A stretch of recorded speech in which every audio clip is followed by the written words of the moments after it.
Hey class, welcome to Module 1 of Business Law 2. I'm really excited that you guys signed up for this class. I'm really thinking we're going to have a great semester this year. And those of you who have joined us from Business Law 1, who've signed up for my Business Law 1 class and just finished that, I'm really glad that you signed up for Business Law 2. I think we're going to have a great semester. So right off the bat, class, make sure you've read Chapter 21 in the Business Law book. We're going to be talking about the material in Chapter 21, Sales Contracts, and more specifically, Article 2 of the UCC. And that's why I actually came here to the Kitchen District in Tokyo, Japan, because it's going to be a great segue into our lecture. Now, those of you who took Business Law 1 with me, you remember what we talked about in Business Law 1 when we talked about forming a contract? We talked about offer, acceptance, consideration. We basically established the rules for forming a contract. Well, class, as we start Module 2, I want you to throw all that out the window, because what we're going to be dealing with in this chapter is the UCC, and in particular, Article 2 of the UCC. Now, what is the UCC? Well, the UCC stands for the Uniform Commercial Code. One of the things that the UCC does is take some of those concepts that we learned in Business Law 1 and throws them upside down. Remember in Business Law 1 when we talked about offer, acceptance, consideration. Well, we no longer are going to be held to that same strict standard of offer, acceptance, consideration. And I know that sounds crazy. I know for some of you, it's blowing your mind. All that emphasis I made on offer, acceptance, consideration, now you're telling me to throw it out the window? Yeah, I am actually. Throw it out the window. For one thing, consideration may not be required anymore. We may not need to have consideration. So how do we get to this point? How do we get to this point where those concepts that I ingrained so heavily into you, that I basically said, you've got to focus on these important concepts. How did we get to this point where now they're out the window?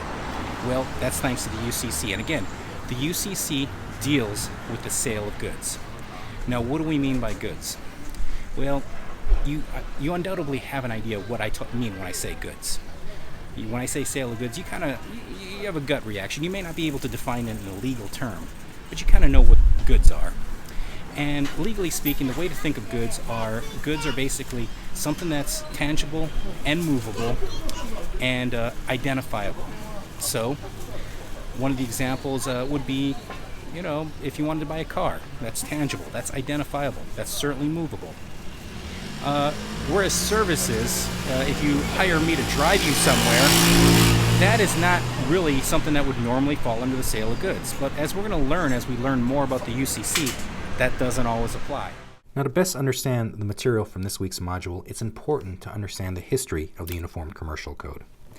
In the late 1800s and early 20th century, many Americans, particularly Americans from rural communities such as Lee County, New Mexico, purchased their goods from either a local grocer or the local general store. Oftentimes, these general stores were stocked with goods almost entirely from that local community. But as the 20th century rolled around, the marketplace was radically changing. New corporations such as the Sears Roebuck Company were radically changing how Americans purchased their goods and what goods Americans expected to see on the shelves of their favorite stores. The emergence of the automobile also radically changed how Americans purchased goods. Suddenly, goods were zipping across state lines with more regularity and more ease than had ever been seen in American history. But this in turn created some interesting problems. You see, at the time, every state in the United States had different laws on contract, and nobody really knew what state's law would apply in any given transaction. Now here's where the story gets really interesting. This is William Schneider, and in the early 1930s, he was Attorney General of Pennsylvania. In 1934, he ran for governor of Pennsylvania and was widely expected to win that election. But his election was derailed when, the day before an election, an incident that history knows as the Caleres Massacre took place. The Caleres Massacre took place on November 5th of 1934, the day before the election for governor of Pennsylvania. On that day, in the small coal mining town of Caleres, Pennsylvania, a group of local Democrats had an election eve parade and rally that took them past the house of the local Republican boss, a man named Big Joe Bruno. Bruno was also the Justice of the Peace, a position pretty similar to magistrate judge in Pennsylvania. Now, in addition to being the Justice of the Peace and being the local Republican Party boss, Bruno had a third profession. He basically was a gangster. He owned a local brothel and was a bootlegger of coal, one of the major commodities in the region. As his parade passed Bruno's house, gunfire erupted, and gunshots from Bruno's house hit many members of this parade, killing 5 of them. Eventually, Bruno and several members of his family were convicted of their murder. Although William Schneider had nothing to do with the Claris massacre and probably didn't even know who Big Joe Bruno was, the backlash against Republicans was brutal, and he lost the election by a very close margin. After losing the election in 1934, Schneider decided to return to private practice, and he reached out to his old law firm with his protege, a young attorney named Bernard Siegel. However, he discovered that his old law firm would not hire Siegel because Siegel was Jewish. In fact, he discovered that no major Philadelphia law firm would hire a Jewish attorney. Schneider refused to abandon his protege and instead teamed up with the treasurer of his campaign, a man named Francis Lewis, and together they formed what would become one of the most successful law firms in Pennsylvania history, Schneider and Lewis. The following year, Siegel was named partner, and to this day, Schneider, Harrison, Siegel, and Lewis remains one of the most well-respected law firms in the state of Pennsylvania. However, tragically, Schneider suffered a major stroke in 1940 that rendered him unable to appear in court and partially paralyzed. Now, the story doesn't end there, though. Schneider didn't retire. In fact, he did his greatest work after this stroke. In 1942, he and others began working on creating a uniformed commercial code, basically a set of model laws that every state could follow, if they were so inclined, that would harmonize all of these state laws across the country. Now, remember how I talked about how confusing it was for merchants purchasing goods from other states, not knowing what state law would apply to the transaction? Well, the UCC solved that problem. Since we're talking about the sale of goods, I decided to come here to Tokyo, Japan, and to, kind of give an example of the sale of goods and use this as a segue into our discussion of the UCC and the sale of goods. So, what did I come to Japan for? That's what I'm here for. Japanese steel. I need a Hattori Hanzo. I need a kitchen knife that I can pass down and leave in my will to my grandkids. That's what I'm going to get here. And that would almost certainly fall under the sale of goods. So to get a knife in Tokyo, you got to go to the kitchen district. And you don't just shop in Tokyo. You don't just go to a Walmart and you pick up, they got a little bit of everything and you pick up what you're looking for. They got specific districts in Tokyo that sell specific items. And when it comes to kitchen supplies, when it comes to anything that deals with restaurant supplies or kitchen supplies or anything like that, you come to the Kappabashi Street district, or you come to Kappabashi Street. Here you can find everything as long as it's related to kitchen. You got knives, they got pots and pans, they got chopsticks, they got whatever it is you're looking for. And so this is the place to get a knife. Well, the fact of the matter is, those of you who've taken Business Law 1 know that I'm totally a foodie. I love food, I love eating. Sometimes I like to actually do my own cooking, believe it or not. I don't always go out to eat, even though it seems like that if you've taken Business Law 1. And in Japan, Japanese steel and Japanese kitchen knives are some of the most highly regarded knives in the world. And in Tokyo, the most highly regarded store for picking up Japanese steel, you can't miss it. It's got a giant knife there.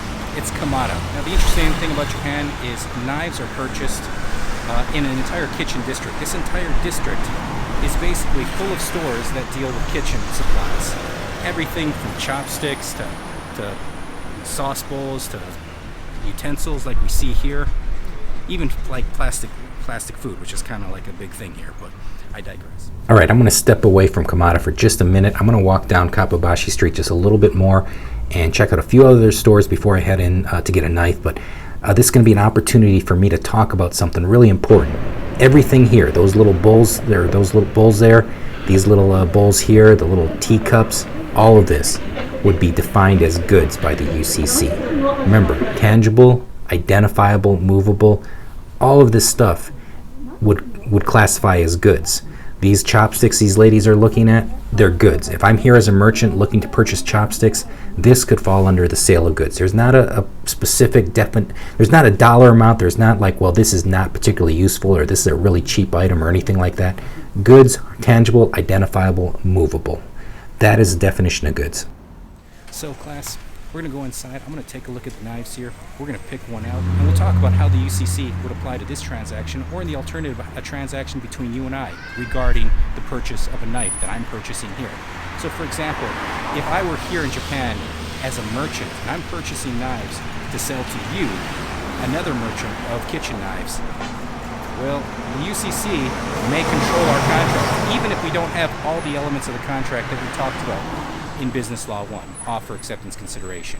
But we're going to get into that in just a moment. We're going to head inside before it gets dark. I want to take a look at the knives there, and I want to pick one out.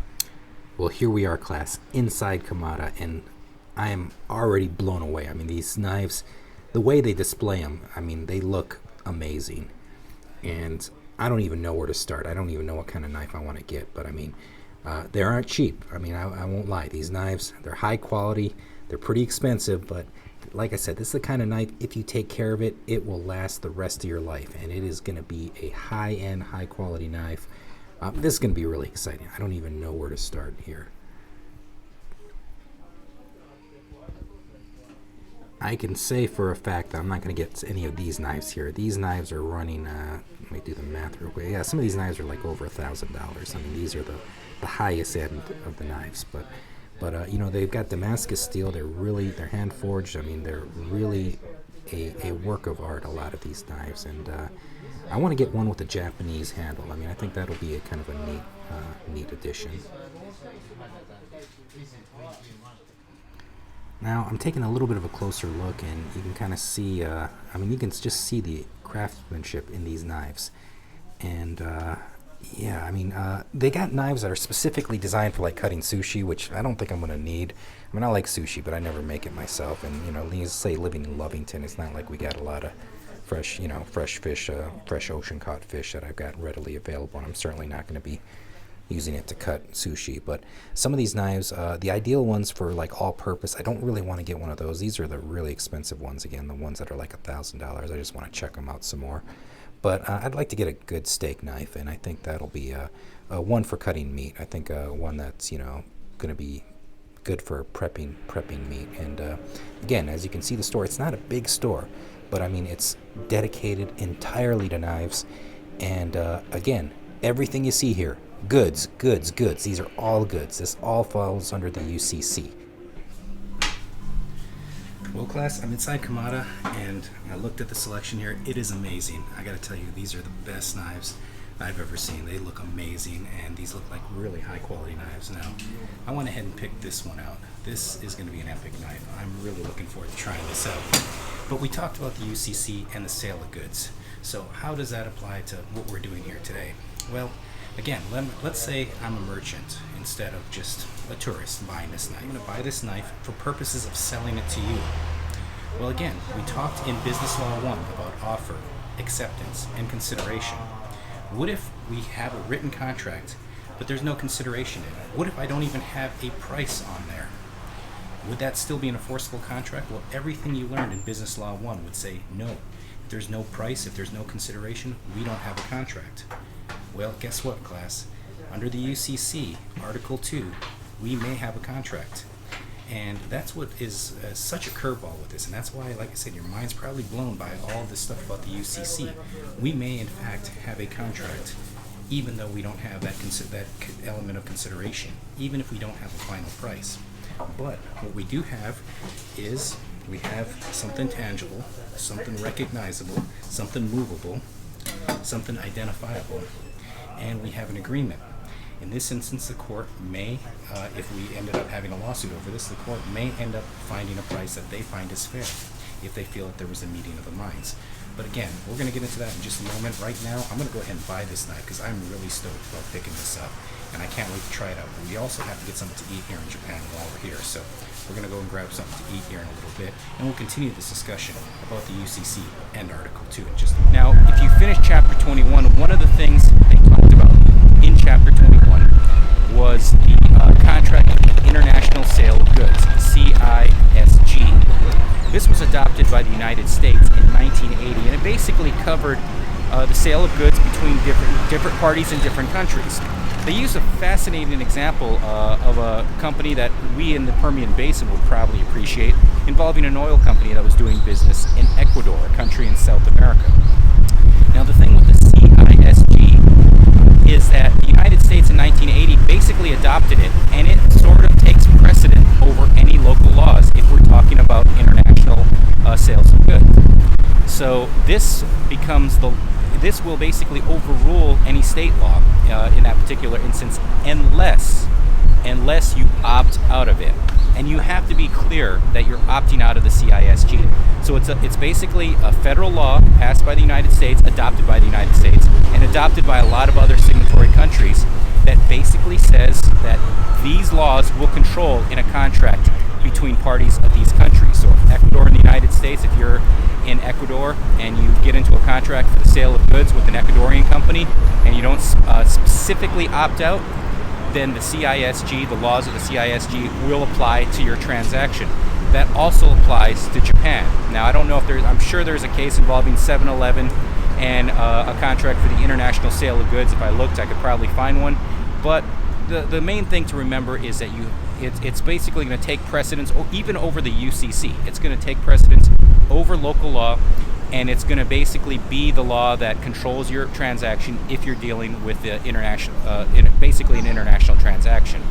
Now, we're going to head into 7-Eleven and check out what we got to eat for breakfast here. But I want you to also understand, when we're talking about opting out of the CISG, it has to be specific. I said it earlier, but you can't say, and the example used in the book between this Ecuadorian company and this Texas company was that they put in the contract very explicitly that they wanted Ecuadorian law to apply to to the contract. To any breaches, any issues that arise would be settled under Ecuadorian law. Now, guys, remember when I talked about meeting of the minds, how courts usually will look at what the meeting of the minds between the parties are? You can't get more explicit than that. We also talked about explicit contracts earlier in this chapter and explicit terms in the contract. You can't get any clearer than that as to what the meeting of the minds of the parties were. And you can't get any clearer as to what the explicit terms of the contract were. We want Ecuadorian law to control this contract. Guess what? It wasn't enough because they did not specifically opt out of the CISG. And guess what? Ecuador was a country that signed on to the CISG. So under Ecuadorian law, the CISG takes precedent over local law. And under the United States, the CISG takes precedence over U.S. law. So by entering this contract and saying specifically that they wanted this contract to be under Ecuadorian law, they were basically saying they want the CISG to apply to this law, even though they specifically said in pretty explicit terms what law they wanted to control. So it's very important. When you're talking about contracts for the international sale of goods, you have to opt out. It's not a vague thing. It has to be a specific. We do not want the CISG to apply to our transaction. We don't want the CISG to apply to this international sale of goods. We want Japanese law to apply, or we want Ecuadorian law. So just be aware of that. We're going to talk a little bit more about global sales and global markets here in a little bit. But first, we're going to go inside 7-Eleven because I'm going to tell you something. The 7-Eleven here, they're everywhere. They're huge, and they got some interesting looking food there. And we're going to get a little bit for breakfast. I'm going to have a very unusual breakfast, I'm sure, but I already know I'm going to really dig it because I've looked inside and they got so much in everything. It's going to be really good. So let's head on in, grab something to eat, and we'll continue our discussion in there. Now, I know a lot of you are probably sitting back saying, Professor Finger, you are in Tokyo, Japan. You are not seriously going to eat at 7-Eleven. Well, right off the bat, yes, I am. 7-Eleven, it's a different world in Japan. I mean, really, I should have done this lecture on adapting to global markets because 7-Eleven in the States and 7-Eleven in Japan are totally different animals. And the food here, they're everywhere. These 7-Elevens are everywhere, and everybody eats here because the food is actually really good. And it's really inexpensive, really good. You can get like teriyaki skewers and fried chicken. We can get some coffee, which I'm definitely going to get because it is breakfast time. But yeah, they got good food here, and I mean it's crazy. I mean, it's not like your typical 7-Eleven, and they got things you can't get anywhere else. I mean, you can't get like these rice cakes back home for breakfast in New Mexico. So one thing I was told I really got to try though are these sandwiches, like this egg salad sandwich. I mean, I've gotten sandwiches from like 7-Eleven before, and like from like grocery or truck stops, and like convenience stores, these ready-made sandwiches, and they've never been good. But in Japan, I actually watched a couple YouTube videos where a couple people were doing like this food tour of Japan, and they came to 7-Eleven. Ironically enough, they came to 7-Eleven, they got the food, and they were raving about the sandwiches. And I started doing more research. Apparently those sandwiches are a big deal. I may get some ramen noodles too, because ramen, noodles in Japan are a big deal. But yeah, maybe not for breakfast. Let's see the drink aisle. I may get something to drink here too. What is this, like tea? I got some tea here. I may get a tea. No, I'll stick with the coffee. I'm getting, eyes are getting bigger than my stomach. But yeah, I definitely want to get the sandwiches. I want to get one of those little rice cakes. And I want to get something that's maybe more traditionally breakfasty. Some pastry of some sort that would be kind of like a breakfast pastry.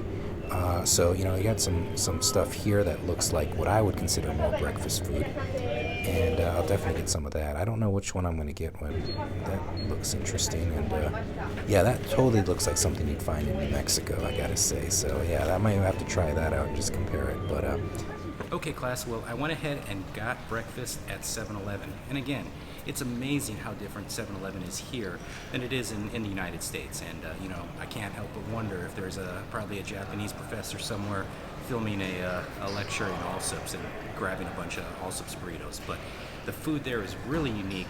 And again, it would have been a great topic to talk about adapting to global markets, because 7-Eleven clearly has adapted to a global market. And really, to be honest, 7-Eleven here is much more influential and much more successful than they are in the United States. And they're a pretty successful chain in the United States. But here in Japan, they're very prolific and very common and very popular. A lot of people do get their meals at 7-Eleven, which is what I did. And I kind of spending less than $20 for a lot of food there. So you can get food at 7-Eleven for a pretty reasonable price. And I tried a little bit of everything. So we're going to go ahead and try this. I'm going to go ahead and start with something not typical for breakfast. I'm going to get the tuna mayonnaise.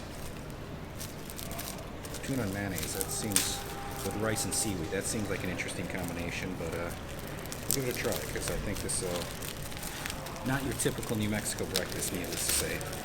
But again, talking about adapting to a global market, clearly 7-Eleven has done that, because this is something you wouldn't find. What is going on here? I don't even know how to open it. That's how unfamiliar I am with this. Apparently you have to take it out of plastic and reassemble it, which is kind of unusual, but let's give this a try.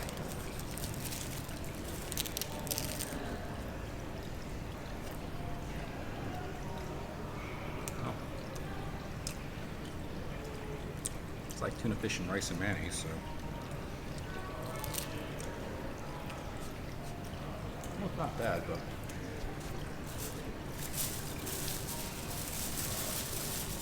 I got another one. This one's a salmon, tuna cod roll, chili oil, and soy sauce. So let's try. This seems maybe a little more traditional, so let's see how this one comes out. There may be a secret to opening this that I don't know.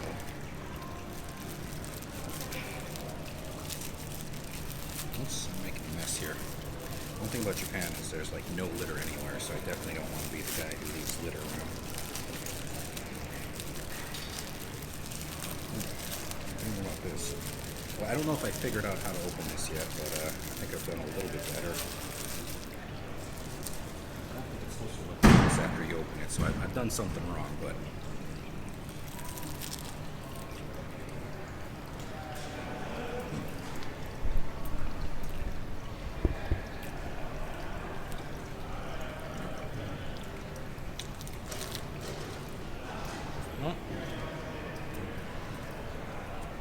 Again, it's not your typical breakfast, but it's not bad.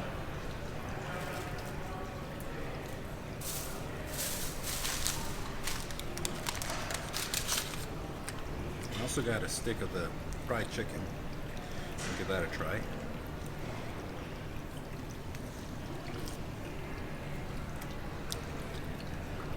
Wow. That's really good. It's really tender.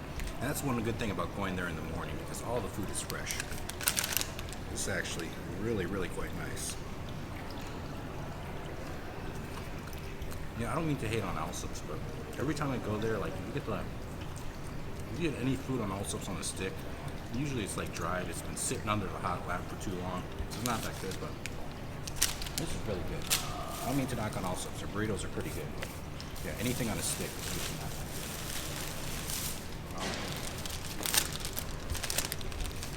I also got I don't know what this was. I'm assuming it's chicken, teriyaki chicken. It was in Japanese. It was 120 yen, so about $1. Oops. Slide over there. Made a mistake. Yes. So I don't know what this was. Like I said, it was teriyaki, I think. It was in Japanese. It was 120 yen, so it's about $1, but it was chicken. It's like chicken skin, which is it's not bad, but yeah, a little more meat on it would be better. I got a little bit of everything, and like I said, I got a huge breakfast for like only $18. So you can eat pretty cheap in Japan. I had a chicken leg. I'm gonna try this out.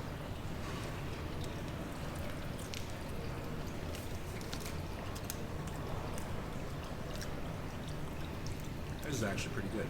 Good fried chicken leg. Again, when you get fried chicken at a gas station in the States, you usually don't do.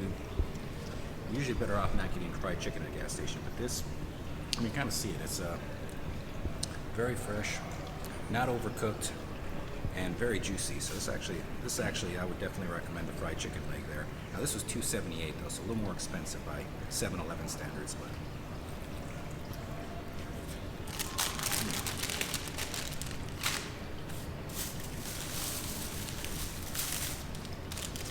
Well, a little bit of everything, guys. This one is a chicken and garlic sauce.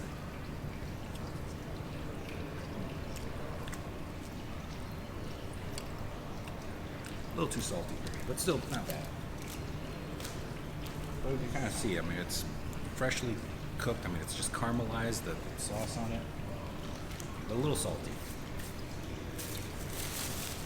I got one of these too. Now, when I grew up in Hawaii, we had this thing called manapua, which is what I think this is. It's basically a pork bun. And this, I was really stoked to try because I grew up on these. I think they're a little different because in Hawaii they're like more based on the Chinese style, but the pork buns are really good. The bread is really sweet, and you can kind of see it's like a real soft bread, but it's really sweet. And if you tear into it, it's just like they got pork cooked into it. So,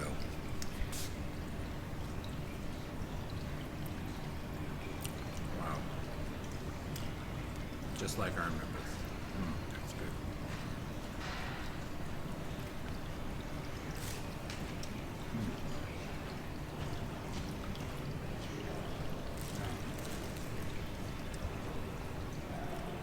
This is a really, really good meal. So the last couple things I got were what I assume were more traditional breakfast foods, but I got this. It's 120 yen, or about $1. It's called a whipped cream roll, and as far as I can tell, it's a hot dog bun with whipped cream on it, which may be one of those things that is like such a great idea that you can't believe nobody thought of it. Kind of like a Doritos Locos Taco or something, but we're gonna find out. Again, adapting to a global market, this might be something that you could probably bring back to the United States. Oops, I'm making a mess. You can see it's just whipped cream and bread, but the bread is really soft here.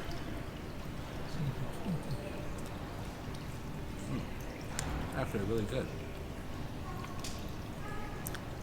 It's not a hot dog bun. It's kind of like a King's Hawaiian roll. It's really a sweet bread, but the whipped cream complements it really well. Yeah, definitely get that. That feels like more of a traditional breakfast. And the last thing is an eclair, a custard eclair, which again, I haven't finished everything, so this is actually not too big of a breakfast, but I'm having a bite of everything here, so. And it just looks like an eclair. Tear it open, the custard's in it. It looks fresh.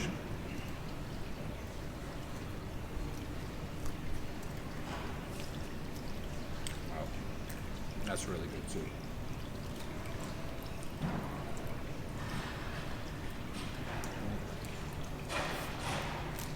also got an egg sandwich, which I forgot to have before I had the eclair, but I kind of want to hold on to it. But no, you know what?